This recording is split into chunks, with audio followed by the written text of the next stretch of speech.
Petrol diesel தட்டுப்பாடு என பரவும் வதந்தி குறித்து தமிழ்நாடு பெட்ரோலிய விற்பனையாளர் சங்க தலைவர் KP முரளி கடலூரில் பேட்டியளித்தார். அந்த காட்சிகளை பார்க்கலாம்.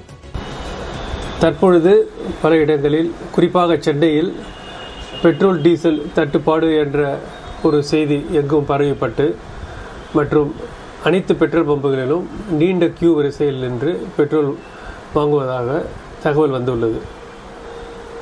தமிழ்நாடு பெட்ரோல் டீலர்ஸ் அசோசியேஷனுடைய கிடைத்த தகவல் படி அனைத்து டீலர்களுக்கும் தமிழ்நாட்டில் உள்ள 7000 டீலர்கள் இருக்கிறாங்க. அந்த 7000 டீலருக்கும் அவங்க என்ன பெட்ரோல் டீசல் எவ்வளோ குவான்டிட்டி வேணும்னு கேட்குறாங்களோ அது இம்மீடியட்டாக IOC, HPC, BPC 3 ஆயில் கம்பெனியும் சப்ளை செய்கிறாங்க.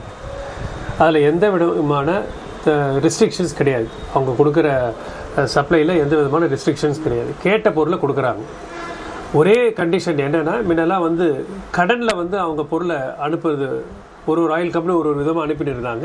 இப்போ அந்த கடனை நிறுத்திட்டு அன்றைக்கு உண்டான தொகையை பணத்தை கட்டணும் அப்படின்ற ஒரு செய்தி மட்டும்தான் அவங்க சொல்லியிருக்காங்க. So first point, no restrictions on supply. So தினம் டீலருக்கு தேவையான பெட்ரோல் டீசல் கேட்டாங்கன்னா வரப்போகுது. டீலருக்கு சைடில் பார்க்க போனீங்கன்னாக்கா ஒவ்வொரு டீலரும் 3 நாளைக்கு உண்டான ஸ்டாக் வச்சுருப்பாங்க. அந்த 3 நாள் ஸ்டாக் இருக்கும்போது அவங்களுக்கு every alternate days, every 3rd டே அவங்க சேல்ஸ்க்கு டிபெண்ட் அப்படியே அவங்களுக்கு ஸ்டாக் வந்துக்கிட்டே இருக்கும். ஸோ அதனால் இப்போ இன்றைக்கி இந்த பெட்ரோல் டீசல் இருக்குது, நாளைக்கு இருக்காது அப்படின்னு பயந்துக்கிட்டு கேன்லேயோ, அதுவும் பெட்ரோலை கேனில் வாங்குறது ரொம்ப அபாயகரமானது. கேனில் வாங்காதீங்க. அப்புறம் டீசல் ஜென்ரேட்டர், எமர்ஜென்சி பர்பஸு, அதாவது ஹாஸ்பிட்டல்ஸ், இது மாதிரி உள்ள நெசசிட்டி தேவையை அவங்க கேனில் அவங்களுக்கு தேவையானது வரைக்கும் வாங்கினா போதும். எப்பொழுதுமே வாங்குற மாதிரியான மாமூல் வாழ்க்கையில் அவங்க செய்யலாம். அதை விட்டுட்டு இந்த பொருள் கிடைக்காம போகும் அப்படின்ட்டு ஒரு 50 லிட்டர் பெட்ரோலோ அல்லது ஒரு 200 லிட்டர் 100 லிட்டர் டீசலோ பிடிச்சி கேனில் எடுத்துகிட்டு போய் வீட்டில் வைக்கிறது, ஆஃபீஸில் வைக்கிறது, இது மாதிரி வைக்கிறது தேவையே இல்லாதது. இது மாதிரி பண்ணுறதுனால தான் ஆர்டிஃபிஷியல் டிமாண்ட் ஏற்படுது. இது தேவையே இல்லை. ஜனங்க நினச்சிங்கனாக்கா நீங்கள் சென்னையிலேருந்து கிளம்பி நீங்கள் கன்னியாகுமரி வரைக்கும் போகலாம். எந்த பெட்ரோல் பம்பில் போனாலும் உங்களுக்கு நீங்கள் உள்ளே நுழைஞ்சிங்கனாக்கா உங்களுக்கு பெட்ரோல் கிடைக்காமல் இருக்காது. அதுவும் இந்த மத்திய அரசாங்கமும் இந்த ஆயில் கம்பெனியும் 2 பேரும் ஒன்றா சேர்ந்து தேவைக்கு மேலே பெட்ரோல் பம்பு தமிழ்நாடு பூரா வச்சுருக்காங்க. 7000 பெட்ரோல் பம்பு இருக்குது. 10 வருஷத்துக்கு முன்னாடி இருந்தது 4000 பெட்ரோல் பம்பு தான் இருந்தது. 2014, 2013, 14, 14லாம். இப்போ 7000 பெட்ரோல் பம்பு இருக்குது. ஸோ அதனால் நீங்கள் பெட்ரோலுக்கு பம்பை தேடி போக வேண்டியதே இல்லை, உங்கள் கண்ணிலே இருக்கும். அதனால் டிமாண்ட் இல்லைன்றதை முதல்ல புரிஞ்சுக்கிங்க.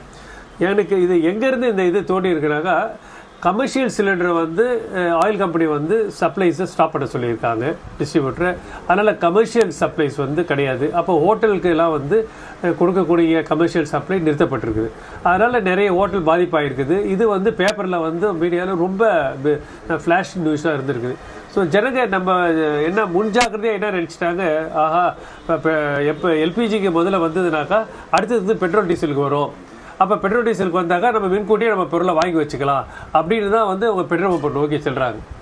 நார்மலாக ஒரு டீலருக்கு என்ன சேல் ஆகுமோ அதை விட அடுத்த ஒரு 1/2 மடங்கு அதிகமாக ஆகிட்டு இருக்குது எல்லா இடத்துலையும். சில இடத்துல ரெட்டிப்பு மடங்காக சேல் ஆகுது, அவங்களுக்கு ஆகுது. அது தேவையே இல்லாதது.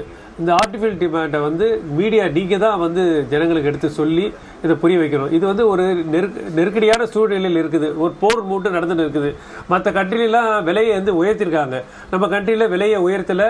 இவங்க விலையை அவ்வளோ சீக்கிரம் உயர்த்த போவதில்லை அப்படின்றது மத்திய அரசாங்கம் அறிவிச்சிருக்குது. இந்த மாதிரி சூழ்நிலையில் மக்களுடைய ஒத்துழைப்பு தேவை. ஸோ அதனால் தமிழ்நாடு பெட்ரோலிய விற்பனையாளர் சங்கம் கேட்டுக்கிறது என்னன்னாக்கா, போனால் எல்லாருக்குமே பெட்ரோல் டீசல் கிடைக்கும் அப்படின்ற போது அது ஆர்டிஃபிஷியல் டிமாண்டை ஏற்படுத்தி நீங்களே அதை நெருக்கடியை ஏற்படுத்தாதீங்க. உங்களை பார்த்துட்டு மற்றவங்களும் அது மாதிரி செய்கிறாங்க. சாதாரணமாக மாமூலாக ஒருத்தர் 100 ரூபாய்க்கு பெட்ரோல் போடுறவர் இருப்பார். அவர் என்ன பண்ணுறார், அவர் 400 ரூபாய்க்கு பெட்ரோல் போடுறார். 10 லிட்டர் பெட்ரோல் போடுறவர் இருப்பார். அவர் என்ன பண்ணுறாரு, டேங்க் ஃபுல் பண்ணுறாரு. டீசல் போடுறவங்க 10 லிட்டர் 20 லிட்டர் போடுவாங்க. அவங்க என்ன பண்ணுறாங்க, டேங்க் ஃபுல் பண்ணுறாங்க. சாதாரணமாக அவங்களுக்கு தேவைக்கு மீறி அவங்க இப்போ பர்ச்சேஸ் பண்ணுறாங்க. ஏன்னா 21 நாட்களுக்கு பெட்ரோல் டீசல் கையிருப்பு இருப்பதாக பெட்ரோலிய விற்பனையாளர்கள் சங்கத்தின் தலைவர் KP முரளி பேட்டியளித்த அந்த காட்சிகளை பார்த்தோம்.